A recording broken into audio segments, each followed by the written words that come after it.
Okay, guys, we're going to start filming today. Uh, First thing we got to do is realize that this is a 1983 Gibson. It's a super rare one, an XPL. And because this is a 1983 Gibson, remember back in the 80s, everybody was fighting the metric system. And this being a Gibson branded Kaler, every wrench that goes into this Kaler and Kaler lock nut is a USA. We're not using metric wrenches on this today. We're using standard imperial wrenches on this today. And that's very important because if you use a metric wrench on this, you're going to strip it out. And being that this is one of 200, I think the first 200 ever made, you're going to ruin it. No, we have to use standard wrenches on this today. So the cam will be adjusted by a standard wrench and the lock nut will be addressed with a standard wrench. And these are loose, I believe. Yes, they are already loose. Just fantastic. My boss did not tighten those up. So what we need to do is get this wrench to a near neutral point. This Kaler is tilted this way. It's tilted up. The tension from the strings is too much for the cam. So what we have to do is pull that back and then try to get this into regular tuning.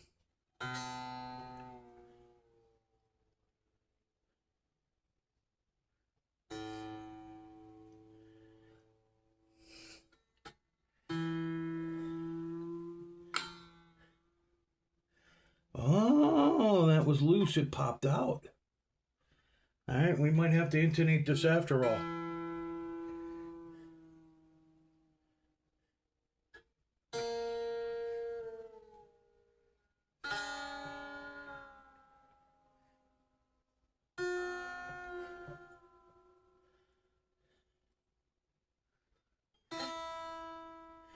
All right, so now that this is starting to sit in a normal position, what we're going to do is tighten that cam. We're going to tighten it. See, we're going clockwise. Clockwise to tighten. And we're not changing the tension on the springs like you would on a Floyd Rose. This is just changing the angle of the cam inside so that the tension is still going to be the same, but we're going to see right now we're in exactly neutral position. So we want to go a little bit further than that. And you can hear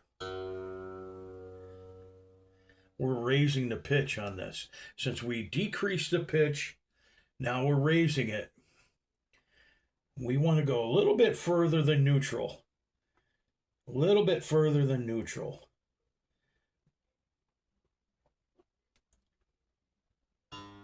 This was set up with, looked like about 9-gauge strings on it before.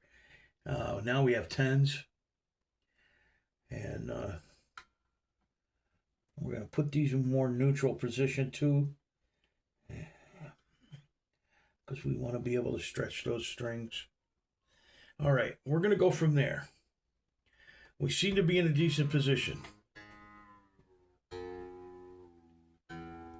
Let's see where we end up. We're going to tune it to pitch.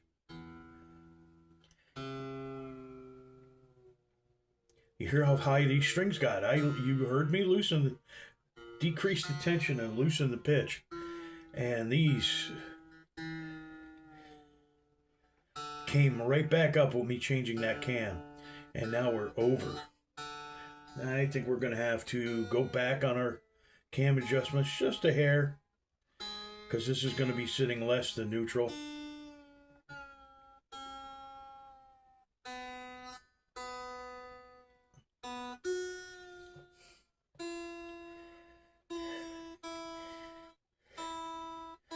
Yeah, we're a lot less than neutral.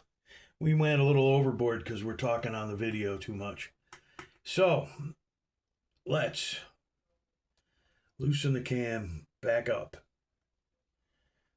Bring this pitch back up. Let's still stay a little under.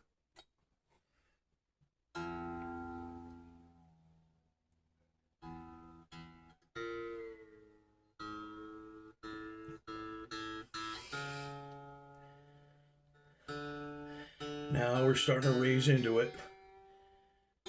See, this is the finicky game you play with a Kaler.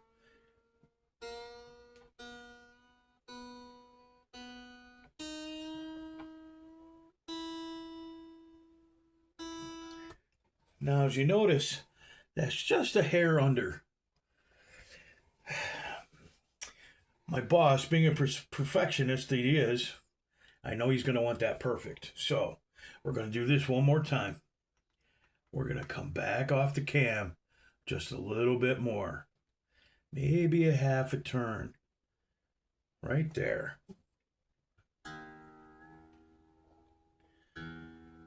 We're almost there. We only had to come up about a half a step.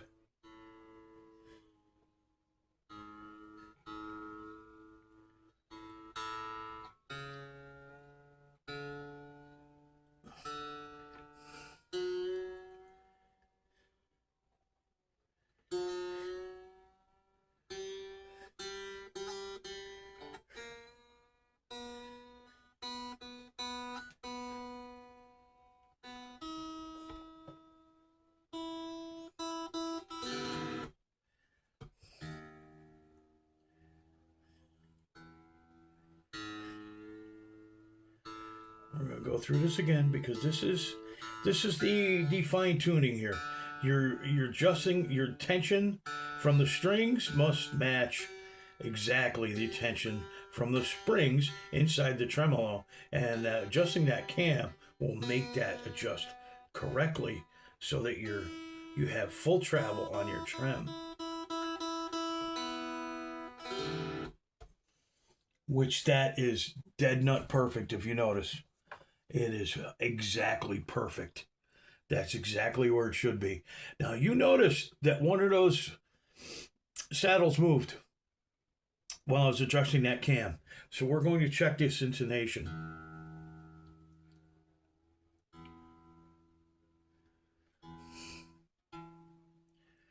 We're right there.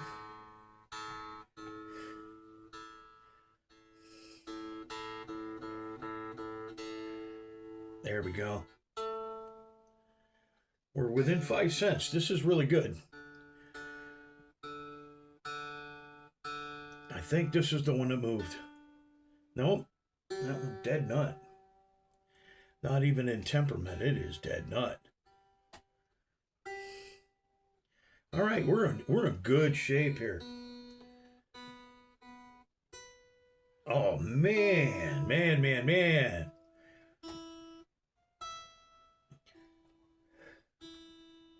Hope the boss brings me more of these. Because this was nice. This was a nice, easy job. Working on a super rare instrument. We're going to lock these down up here on top. And give it the final go. The final fine tune with the fine tuners on the bridge. And we're good to go. A fantastic, very fruitful Sunday morning. And I hope Chris from Pristine Auctions will be very proud of me today and very satisfied with the work. This is why we back off these fine tuners.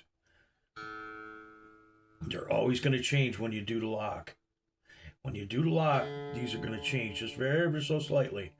And it seems to be with this Kaler lock, we're going flat.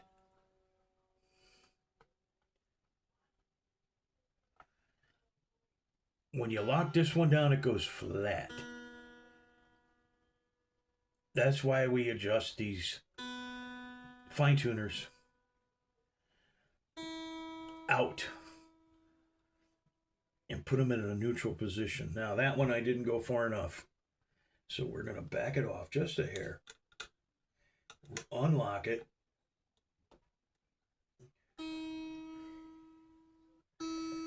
Give it the tune up here. And then watch, as we lock this, watch that needle move. I don't know if you can see it. I hope you can. It went down slightly.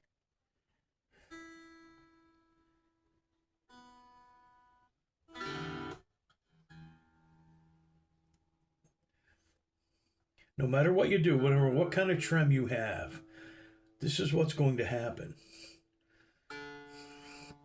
The only thing you can do is if you have a Floyd Rose, you can knock it down so that it sits flat against the body, or put a trim stopper in it, like I did with the Chinese Doyle copy.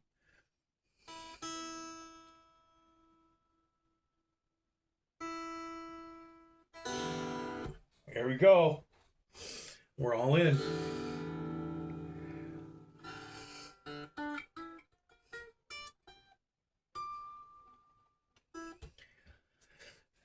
And let's do a little tone test on this, shall we? Be right back.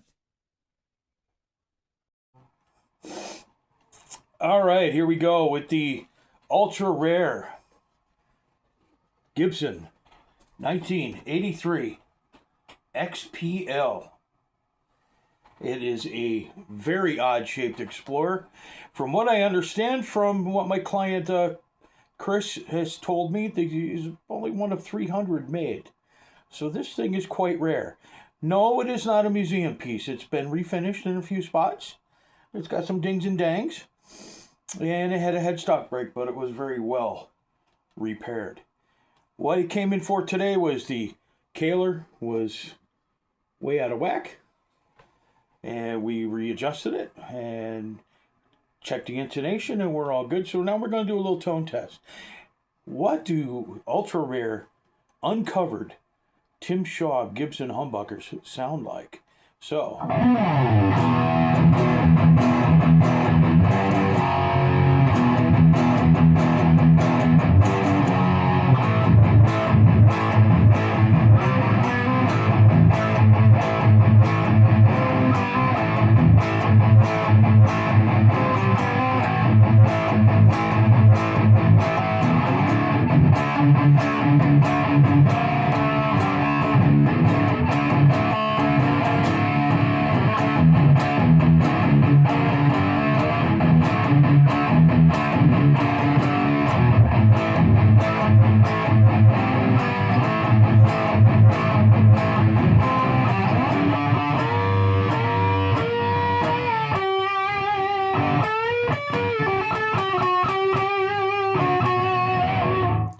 You can hear they're very articulate.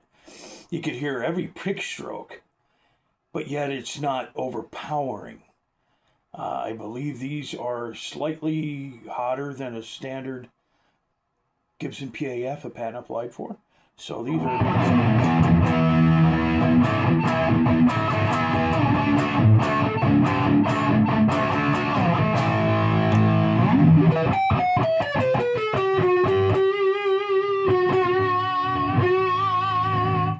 There's what you're looking for in a Tim Shaw humbucker. This is that.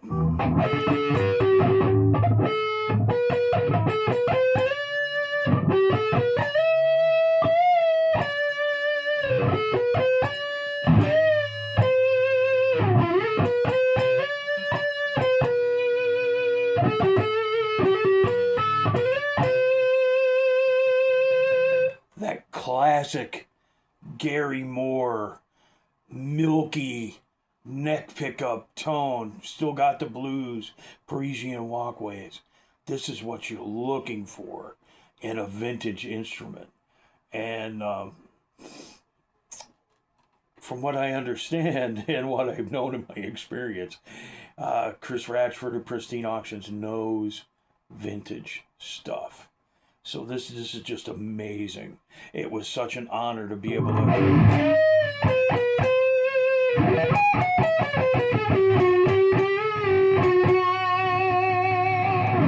such an honor to work on this instrument, and I'm looking forward to working with Chris more with some more great vintage stuff. So short little video today because all we had to do was do a little adjusting on the Kaler. But look at this beautiful, rare instrument. This thing is awesome. And well, I am looking forward to showing you guys more of stuff like this on my channel. Stay tuned. Stay weird.